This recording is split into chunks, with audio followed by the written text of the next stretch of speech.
Il a envoyé son Fils. Dans la Paracha Vaïkra, nous voyons les lois des sacrifices, ces offrandes destinées à réparer les fautes et à restaurer la relation entre l'homme et Dieu. Le mot korban, sacrifice, vient de la racine karof, qui signifie se rapprocher. Ainsi, le but du sacrifice n'était pas simplement d'offrir un animal, mais d'établir un lien avec l'Éternel, d'expier ses fautes et de vivre en harmonie avec sa volonté. Les offrandes et sacrifices. Holocauste, un sacrifice entièrement consumé sur l'autel. Offrande végétale, composée de farine, d'huile et d'encens.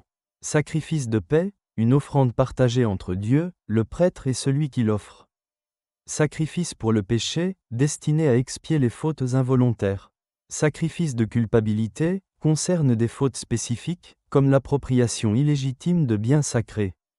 Aujourd'hui, en l'absence du temple, nous ne pratiquons plus ces sacrifices physiques, mais l'idée du rapprochement demeure essentielle. Et c'est là que se pose l'une des réflexions les plus profondes sur le plus grand korban que Dieu ait donné, l'envoi de son propre Fils, Yeshua, en Israël. Ce n'était pas un sacrifice animal, mais un sacrifice de vie humaine, une offrande suprême pour la réconciliation de l'humanité avec Dieu. Le Messie dénaturé. Cependant, au fil du temps, l'identité de Yeshua a été déformée. Plutôt que de le reconnaître comme un Messie juif, accomplissant les promesses faites à Israël, il a été christianisé, coupé de ses racines juives et transformé en une figure éloignée du contexte biblique original. Une petite blague juive bien connue illustre bien cette idée. Un homme juif dit à un rabbin : « J'ai envoyé mon fils en Israël pour qu'il se perfectionne, mais quand il est revenu, il était devenu chrétien. » Le rabbin répond : « Moi aussi, j'ai envoyé mon fils en Israël pour qu'il se perfectionne, et il est revenu chrétien. » Le rabbin prie, et Dieu lui répond : « Eh bien, moi aussi, j'ai envoyé mon fils en Israël et il est devenu chrétien. » Cette blague, bien que humoristique, met en lumière une triste réalité. Yeshua, Messie juif, a été déconnecté de son héritage. Les nations l'ont transformé en une figure étrangère à la Torah et aux promesses faites à Israël. Ainsi, le sacrifice de Yeshua ne peut être compris qu'à la lumière de son véritable contexte. Il est venu rétablir une relation avec Dieu et accomplir le tikkun, la réparation du monde, mais il doit être reconnu dans son identité véritable. Le sang, le temple et l'ADN. Dans la Torah, le sang joue un rôle central dans l'expiation des fautes. Car l'âme de la chair est dans le sang, et je vous l'ai donné sur l'autel, afin qu'il serve d'expiation pour vos âmes, car c'est par l'âme que le sang fait expiation.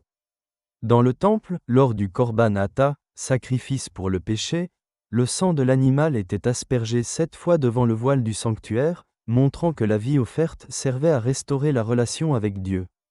Le lien entre le temple et le corps humain. Nous savons que le temple du roi Salomon, construit en 7 ans, fut bien des années plus tard agrandi et rénové par Hérode le Grand. L'œuvre de ces travaux de grande envergure dura 46 ans. 46 ans pour restaurer ce temple. Les Juifs lui dirent : « Il a fallu 46 ans pour bâtir ce temple, et toi, en 3 jours tu le relèveras ?» Ce qui est fascinant, c'est que l'ADN humain est composé de 46 chromosomes. Cela signifie que le temple physique de Jérusalem et le corps humain sont liés.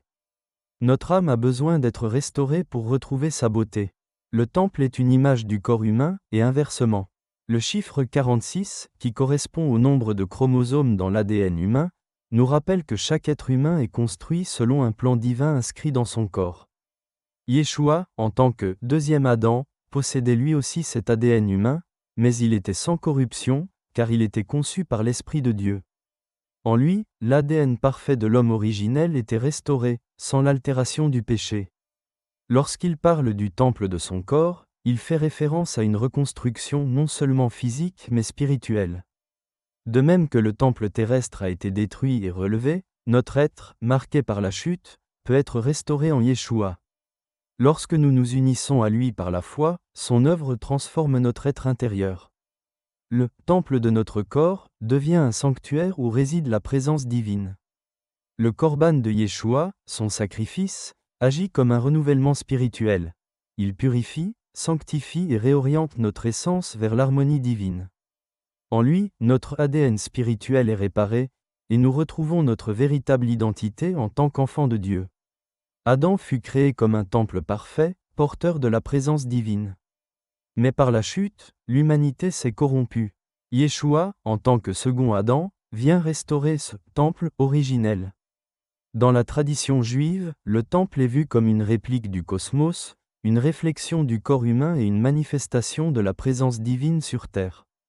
Ainsi, le fait que sa construction ait duré 46 ans renforce ce lien mystique entre le temple, l'ADN humain et la mission de rédemption de Yeshua. Conclusion, retrouvez le véritable korban.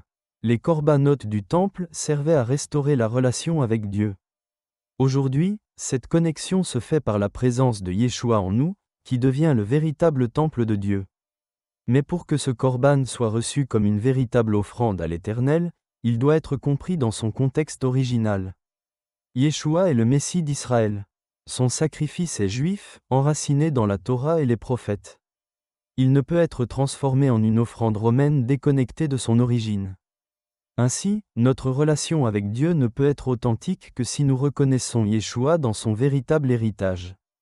Il ne s'agit pas de suivre une construction humaine, mais de se réaligner avec le projet divin qui passe par Israël. C'est le véritable korban, l'offrande suprême, qui rétablit l'unité entre Dieu et son peuple. Alors, acceptons ce korban dans toute sa plénitude, et revenons à la vérité de notre héritage spirituel.